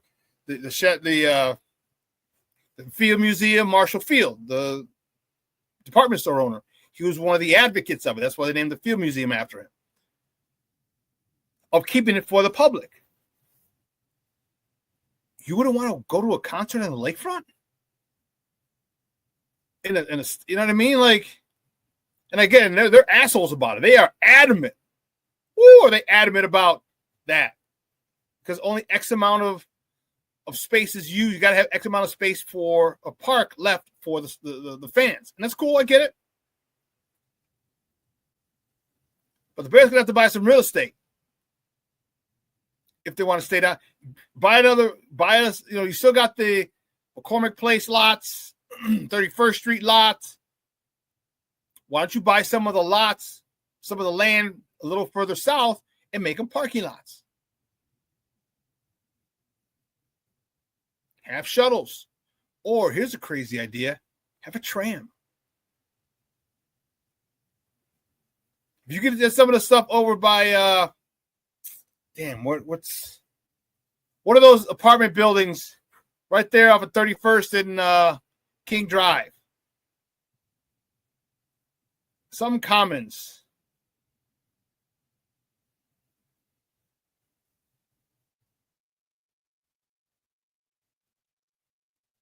I'm trying to find it.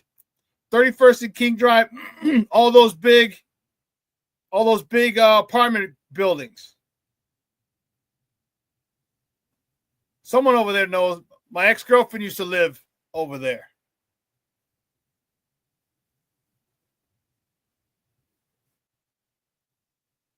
Get a tram from that parking. You know what I mean? Because right across from, damn it, I had it was on the tip of my tongue. I was like, Lake Meadows. No, it's something else. Prairie Shores. Thank you, Cornelius. Prairie Shores. Right across from there is land. Make parking lots over there and build a tram, a shuttle. Build trams there. Boom, boom, boom. Quick, because you're moving the stadium south.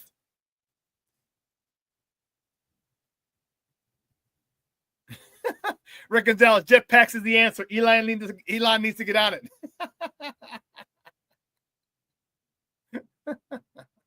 Cornelius used to live there. Yeah, my ex-girlfriend used to live down there at Prairie Shores. Yeah. So, again, that's my thought with this team. And how dope would it be? And think of the jobs you're creating. You're going to have cops all up and down in that area, cops riding the trams. All right, you got the 31st, the McCormick lot. You have the 31st Street lot. You could have those. Man, there's so many things you can do. You build the tram. It's just like an airport tram. Just get on, you pay X amount of dollars, $3, $4, $5, because it'll eventually get up to 10. Or make it free for the parking. You pay $50 in parking, boom, you get to ride on the damn tram.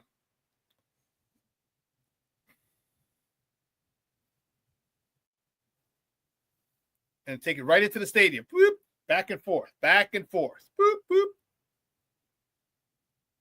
Bears, you can afford it. You can do all that, Kevin. How dope would that be? How dope would that be?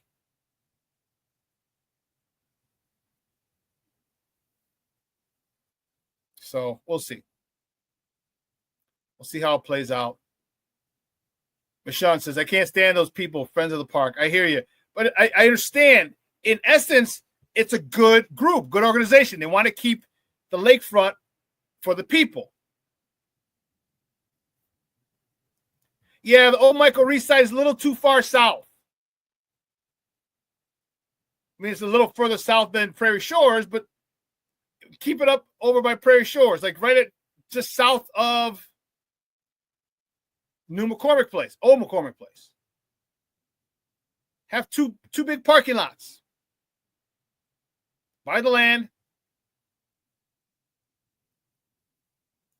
All right, you buy the land. Think of that. You buy the land. You have your own. If you ever go to the Bears game and you park in the Waldron lot or even the South lot and you walk through and you're about to walk underneath the overpass, right to the right is a merchandise, a shop, Bear shop, NFL shop.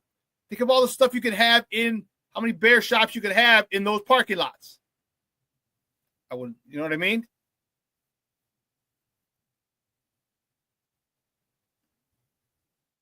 Rick Gonzalez, the Bears cost, I believe they can get this done. Less state money. I agree. You got it. You have the money. You have the means to do it. You just don't want to do it. You make over $400 million a year.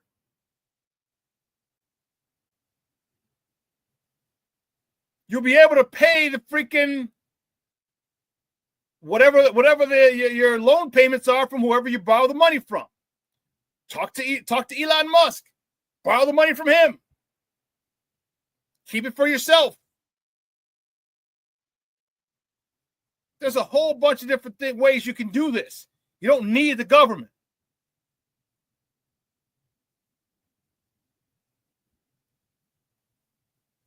Yes, Cornelius, I agree. If it wasn't for the Friends of the Park, the lakefront wouldn't be the attraction that it is. And that's their main job. To keep it free. That's the whole thing. You keep it. They wanted to keep it for the public. Marshall Field and those guys. They wanted to keep it free. They didn't want it to be commercial use or strictly commercial use like places like Cleveland. And all the other cities along the lakes. But it's coming a point in time like, come on, man, this is definitely helping the city.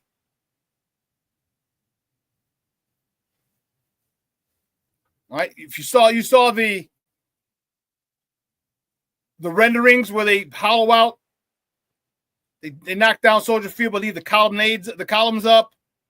It's a big field. They have fields there. lot of you can do. Fields for more softball fields like they do further down in Grant Park, a little further south, almost by Roosevelt. You know, where they shot the movie About last night with Rob Lowe, Demi Moore, where he sees they're playing softball and he goes to see her play, or she goes to see him play, I think it is. She goes to see him.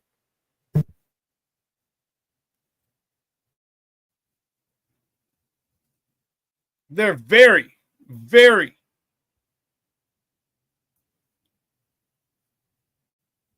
good alternative options for the Bears if you want to keep it on the lakefront. Then you can hold the land. You can build stuff. You want to build the development? Come on, Bears. There you go. And Arlington Heights be the biggest real estate person in Arlington Heights.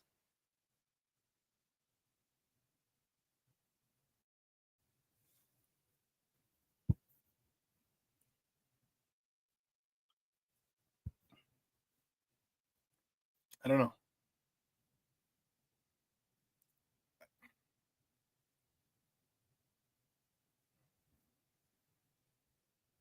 Shorty says the problem is Chicagoans will still be paying for an abandoned Soldier Field for years after the new stadium is built. We're paying for all types of shit, dude.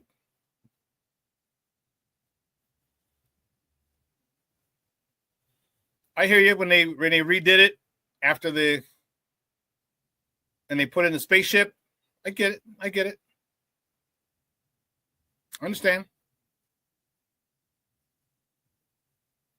But you understand how crazy the revenue is going to be for the Bears, for the city. The city gets every ticket you buy is going to have a City of Chicago tax. Every parking space every time you park, going to have a City of Chicago tax on it. Every ticket, every Bears game, every Final Four game, every college football national playoff game, every concert game, every WWE event, every UFC event. The tickets and the parking is going to have a City of Chicago tax on it, and they're going to be making money hand over fist as well. And everyone talks about the state. What the hell? Where's the gambling money going? The revenue from gambling? Where's the money from sports betting? Where's the money from marijuana going? Where's all that shit going? Where's that going? No one wants to talk about that. How convenient that we forget about that. Billions and billions, or millions and millions of dollars every year. Are you fixing the roads? Are you fixing pensions? What are you doing?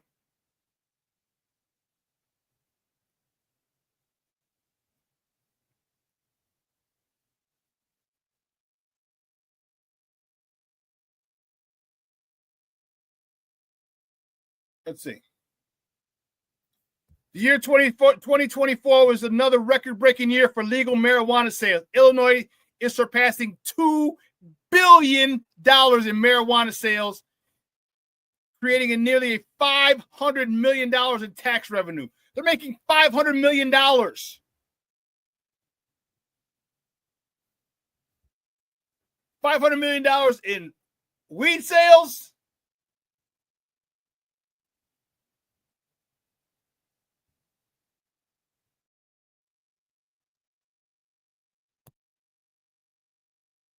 Holy cow. Illinois earns $1.7 billion in revenue from gambling in 2024. You think that's going to go down? The state and local governments in Illinois earn more than $1.7 billion in tax revenue from gambling, new data shows, for 2024. That's $2 billion. They're getting $2 billion, 1.7 and half, and $500 million. That's $2 billion a year. And really?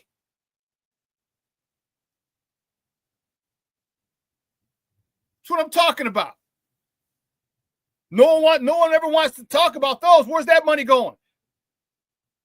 Teachers' pension, firefighters' pension, police pension. Think about it. And Kevin Warren said, right, think about us hosting the Super Bowl. We got it all, baby. We got everything you need. Best restaurants in the world. Tons of hotel rooms. Tons of entertainment. What more do you want? Navy Pier, I know it'll probably be too cold, but you never know how it's been. What if it's only 40 degrees? Get out to Navy Pier.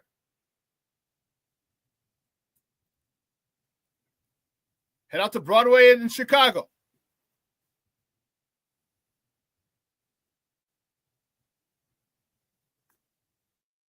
So there's a lot of ways you can do it. Borrow from a billionaire. Borrow from Elon Musk. I don't care if you like his political stance or not. You can borrow money from him.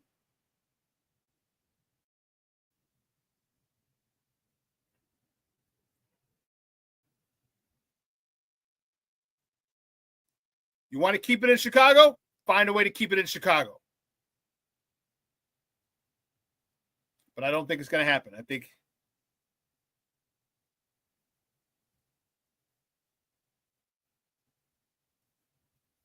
Shorty says, in Georgia, we have a yield sign at every red light. Then I go home and get a $100 ticket for rolling through the red light. $100. What the fuck? They have one on Southwest Highway going northbound on Harlem, turning right or turning northeast onto the Southwest Highway. It's a red light. And there's a sign that says right turn on red.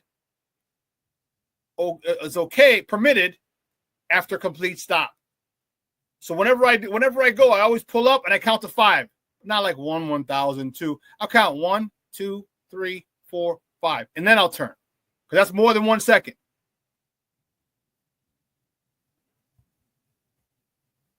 So we have options, folks. There are options for us. There are options.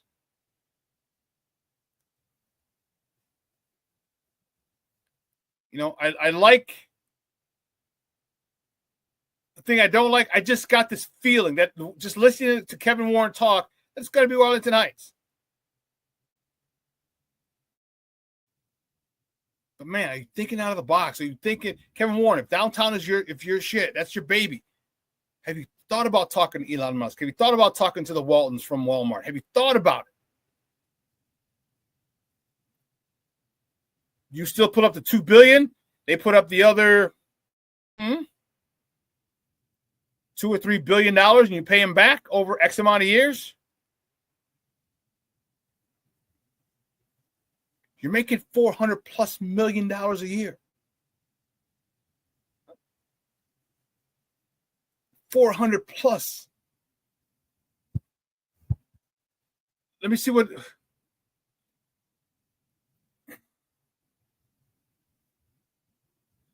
Each NFL team.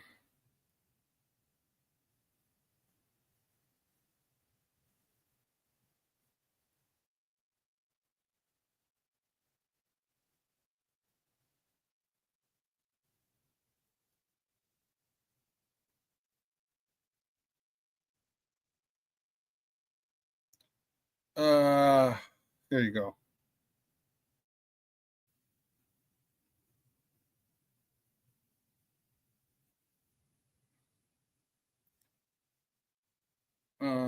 General team profit. Yeah. Shoot.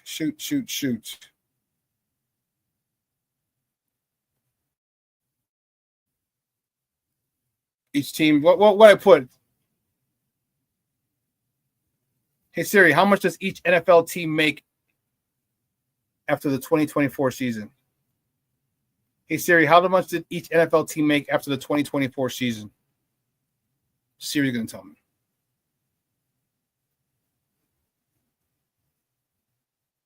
Siri, how much did each NFL team make after the 2024 season?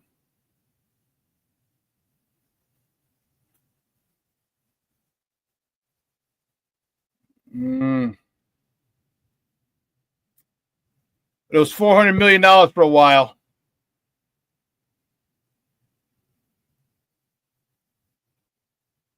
Come on, get out of here. I don't want to hear it.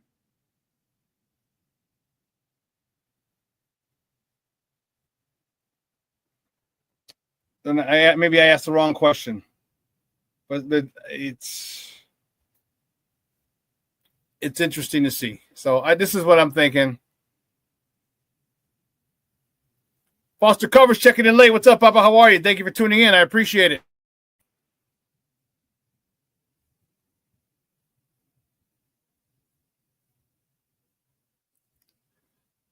So, what are your thoughts?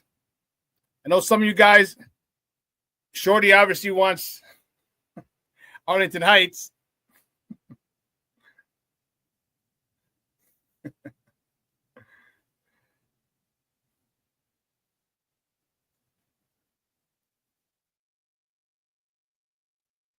Which did each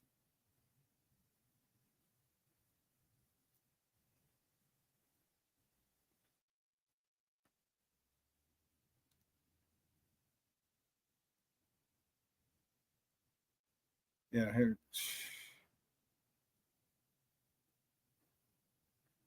financials.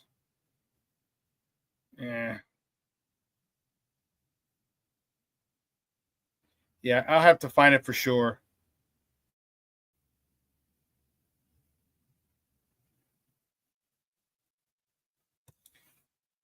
Here it is. Yeah, the NFL in 2023, the NFL generated $13 billion in national revenue, with each team receiving an average of $402.3 million from league-wide media sponsorship, licensing, and merchandise deals. That was up to 2023. $402 million.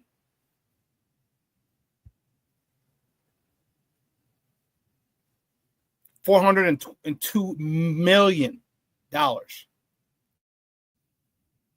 You're the team for 5 years, 6 years. That's $3 billion. Almost $3 billion. 2.4. 5 years is for $20 billion. $2 billion. I mean, this is a long-term deal. You're not holding it for 5 years. You're holding it for longer, for 10. So interesting. But hey, listen, guys, 2 hours is come and gone. I want to thank you guys, man, oh man, for joining, for this, getting this chat jumping. Live today. Friday, we're going to talk NCAA basketball, the men's and the women's. Final Four is this weekend, Saturday and Monday for the men. All right, so we're going to talk about those. All four number one seeds have made it to the Final Four for the first time. Only the second time in the history of the tournament, and for the first time since 2008. It's going to be a good one. We're going to talk about those. We're going to talk about a little more as these annual meetings wrap up today in Florida. We'll talk that. And we'll also talk a little Bulls. Bulls play on Friday. Hawks play tonight. And the Cubs and Sox keep playing. They're off tonight, and they're off tomorrow. Both teams have a travel day tomorrow. Both teams play today, weather permitting, here for the Sox, and travel day tomorrow before they begin a 3-game set on Friday. So we'll talk that. We have a lot to talk. So make sure you tune back in on Friday. So for everyone here at Sports Zone Chicago, guys, I'm your boy, the Superback, Shawn Sierra. Do me a favor. Let your loved ones know you love them, all right? Because tomorrow is promised to no one. I gotta get out of here. I gotta go pick up the warden from CrossFit. For those of you, I'm still taking care of my hand. The gout's still killing me, but the swelling's down. The range of motion is better. It's not great, but it's much better. The swelling is down. The pain is down. It's less severe. And yeah. So, Steve, I'm gonna do the Val Kilmer thing on Friday. We got a thing, Val Kilmer, for all you Top Gun and fans. Val Kilmer passed away, and we're gonna do a tribute, but we'll do that on Friday. And then we got your mocks. We got a little carried away. I got your mocks. Cornelius and Shorty, Cornelius and Black Diamond. So we'll go over those. We got the ones you sent me over the weekend. We'll go. And everybody else, make sure you do a mock. All right, send them in. King Booker World, I know you said you're going to do it. Make sure you send that to me. We'll go over those on Friday. All right, I'm out of here. Guys, you have a phenomenal day. From everyone here at Sports Zone Chicago, I'm your boy, the Superback, Shawn Sierra. Your boy is out.